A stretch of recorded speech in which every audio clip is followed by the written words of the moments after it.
ధర్మము నుండి మనము కొంత కర్మను В соответствии с этой дхармой, праведностью, мы должны прибегнуть к действию. ధర్మమే ఒక సముద్రము. Эта праведность — океан. ఈ సముద్రమనే ధర్మము నుండి క్రియారూపమైనటువంటి యొక్క మేఘములుగా మనం రూపొందాలి.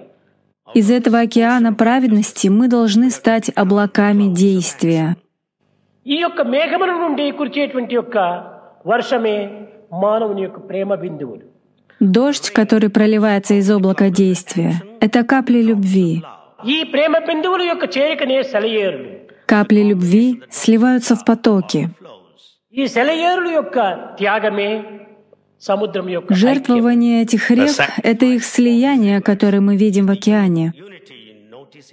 త్యాగము గావించినప్పుడే మన జన్మస్థానమైనటువంటి యొక్క స్వస్థానమును మనం చేరగలుగుతున్నాము.